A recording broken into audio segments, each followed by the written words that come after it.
There are some things in life we don't forget. And I want to believe that and this day is one of them.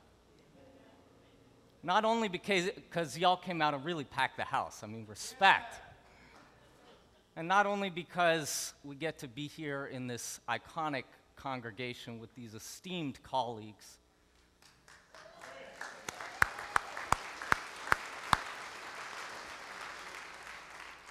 but also because we get to celebrate God moving in the life of someone we love.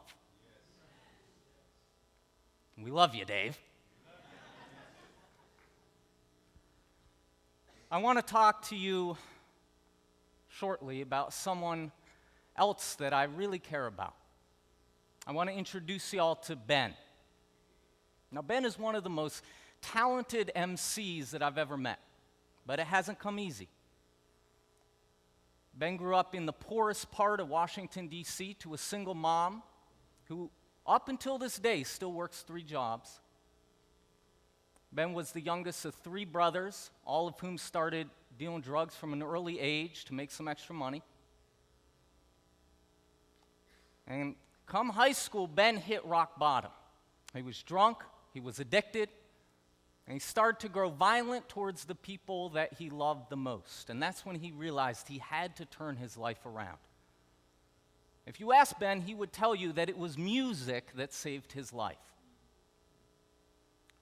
Now, the first time that Osa, another person that I greatly admire, the first time that Osa met Ben, Ben was boasting to all of his friends about how good he could rap. Yo, check this out, check this out. He invited all of his friends to form a cipher, a circle of rappers, and he was like, yo, listen to this. And he started to spit some bars, something about how women just throw themselves at Ben. Something about how he has so much money to just throw around. He's buying sneakers, and he's buying homes, and he's buying cars, and he's buying this, and he's buying that. And see, Ben is a good rapper, so when he's rapping, you're in it. I mean, you're feeling it. The kids were with him, and when he finished, they were like, oh, shit, that was off the chain. That was sick. You killed it. The one person who wasn't quite as vocal about his praise was Osa. And Ben knew that Osa was a rapper himself, so we asked him, yo, Osa, what'd you think? Osa paused. He said, you're good, bruh, but you're typical. You're good, but you're typical.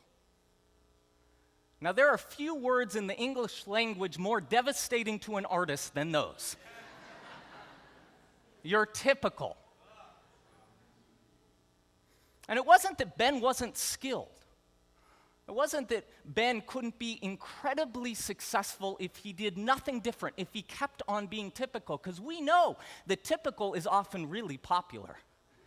We know that typical often comes with big stages and big money, that typical often comes with lots of fans and lots of fame. We know that typical is doing what other people expect you to do, what other people cheer for you to do, what other people will pay you money to do. Typical is about all the things that people tweet about and post about, all the things that people Snapchat about and Instagram about. Typical is all the things that people are texting all their friends and their cousins and their family members about, until you start to wonder whether the emperor has any clothes. You're good, bruh, but you're typical. You're good, bruh, but you're typical. It wasn't that Ben wasn't talented. It wasn't that Ben wasn't good. The problem was that Ben wasn't being Ben. At stake was the integrity of his voice. What do we lose when we lose our voice?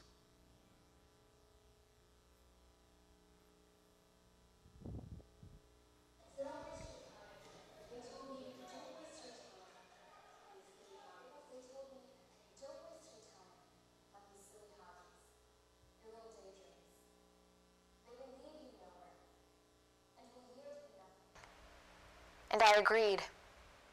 And how dare I disgrace the honorable hard work of my father, who toiled land and herded buffalo. Real work, work with purpose. Then crossed oceans to study science books.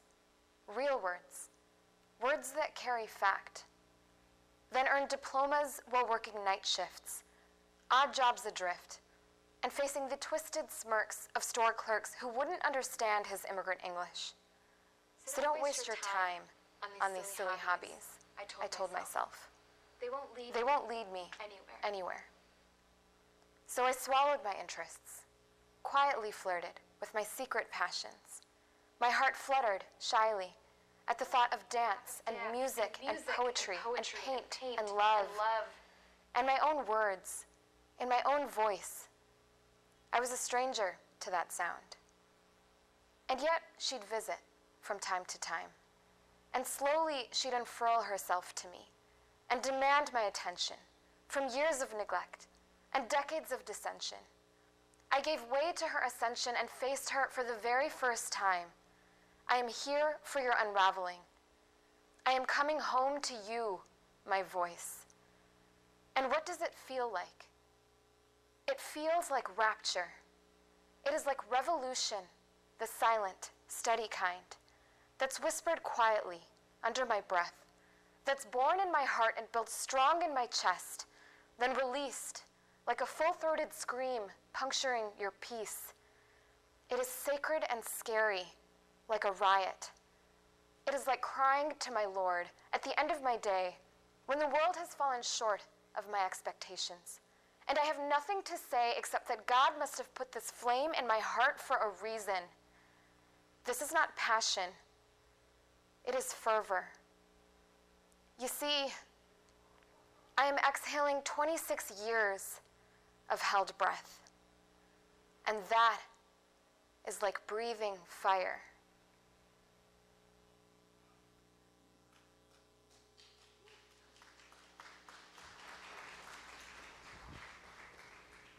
After I graduated from divinity school, I went rogue.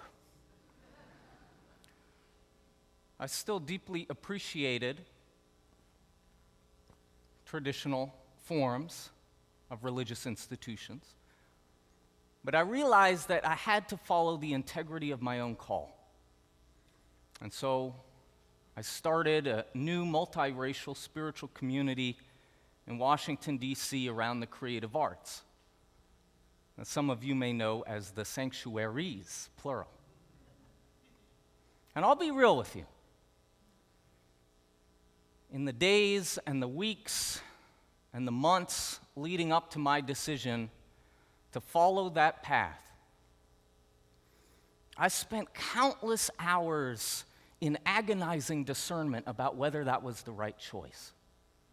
I mean, there were just so many voices in my midst. There was the voice of parents who expected one thing, the voices of professors who expected something else, the voices of mentors who expected yet something else, the voices of friends who expected yet something else, the voices of colleagues that I really looked up to that expected something else. There were the voices of denominations that were saying one thing, and the voices of Pew Research studies and demographics telling me something very different. There were all of these voices within and among me that started to wonder whether I in fact had what it took, whether in fact I was smart enough, whether in fact I was talented enough, whether in fact I was charismatic enough, whether in fact I was pastoral enough, whether in fact I had a blueprint that was good enough to create, whether I would get the money, whether I would get the people, whether people even wanted this. There were all these voices around me, and yet I could not hear the one voice that mattered most. No matter how hard I tried, and I tried, I could not hear the voice of God. And it wasn't that I didn't know that God would be with me. It wasn't that I doubted whether God would companion me, or somehow thought that God would abandon me if I chose this city rather than this city, or that job over that job. But still, no matter how hard I tried, no matter how hard I summoned for God's voice to be present, all I heard was silence.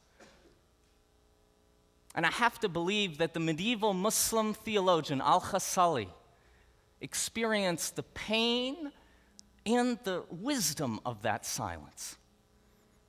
when he condensed it into the following question: how can I know God if I do not even know myself? How can I know God if I do not even know myself?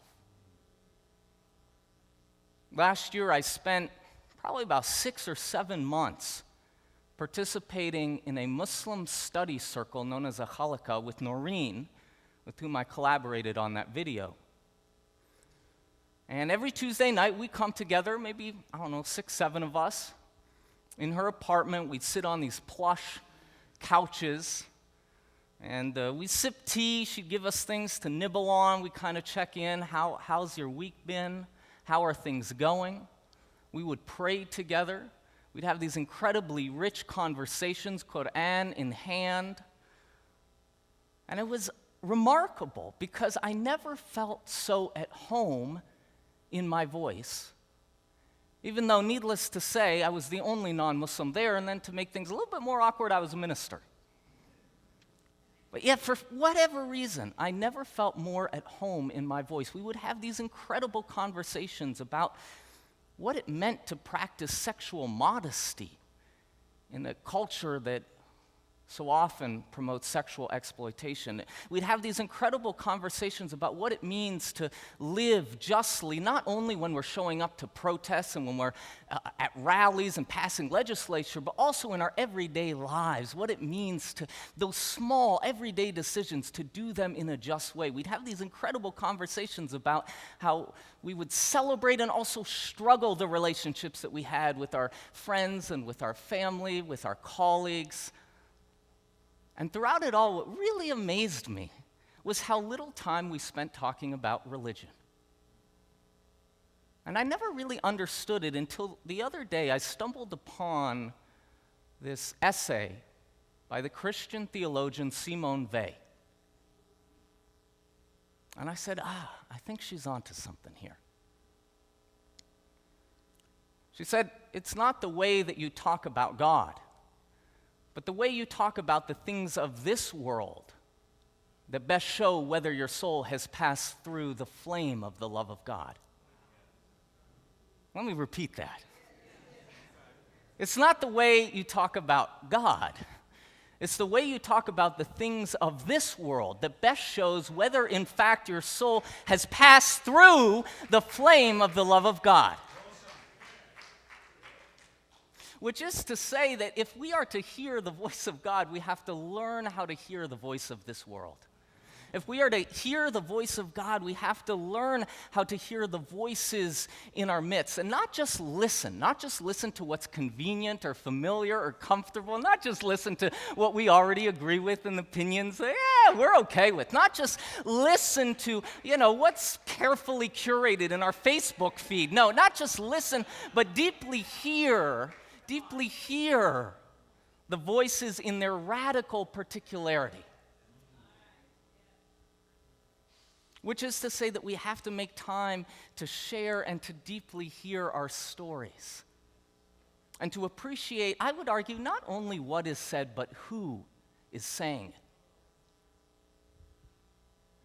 it. Adriana Cavarero reminds us that the inauguration of metaphysics in the Western philosophical tradition consists in a double gesture whereby speech is separated from speakers and consequently thematized as the phonetic component of language as a system of signification, which in turn is depersonalized for the sake of generality, thereby ignoring, thereby effacing, thereby defacing the vocalic revelation of singular bodies as marked by sexual and social difference, which is to say that a voice is always someone's voice. A voice is always someone's voice. There is no such thing as a typical voice. There is no such thing as a typical voice, only a voice that has either been stripped of or sacrificed its radical particularity. And so as much as we hear, we have to move beyond those generalizations when we talk about the Christian voice, or the immigrant voice, or the anti-immigrant voice, or the millennial voice, or the atheist voice, but rather it's always that atheist's voice. It's always that particular atheist who sings Rihanna in the shower. It's always that particular atheist whose favorite place in town is Elmer's Barbecue, and it's good. That particular atheist who prays to a God she doesn't believe in before she sends her kids off to school in the morning. That particular atheist. We have to learn how to appreciate one another in our radical particularity. I think that is the tragedy for so many of us. I know for me, I have experienced this. Not that we can't speak, but that we feel like we don't have a voice. And so I think that's where ministry comes in. I think ministry is about calling voices home. I think ministry is about building a home for voices. I think ministry is about creating that sanctuary for voices in their radical particularity. It's about creating a place where our differences don't divide us, but rather unite us in those moments of unexpected harmony and in those moments of inevitable and unavoidable dissonance. Harmony and dissonance, both of which can be equally beautiful and can be equally sacred if we allow them to be. Take a breath with me. Take a breath. Keep on breathing. It's a good thing to do. But here's what I want you to do. On every out breath, I want you to either hum or sing a different note, okay? Let's do this together. So we're going to breathe in and out. Keep it going, keep it going. When you need another breath, let's get some different notes in there.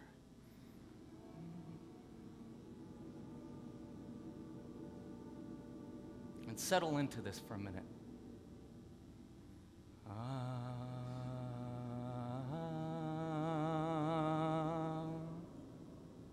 Keep it going. I know we got all different voices in here.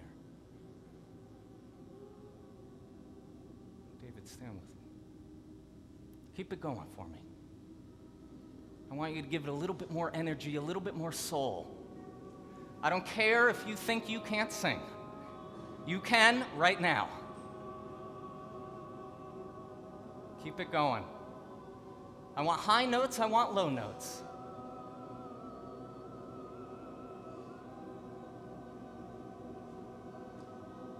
Beautiful. Keep it going.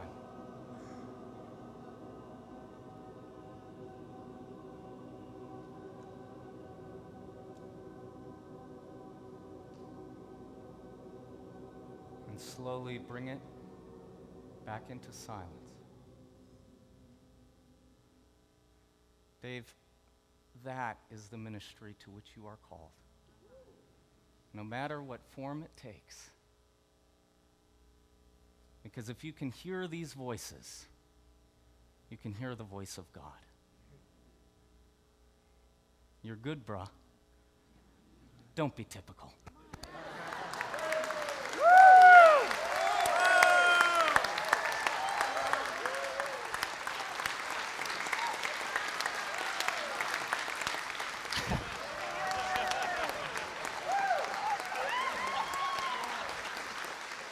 Love you too.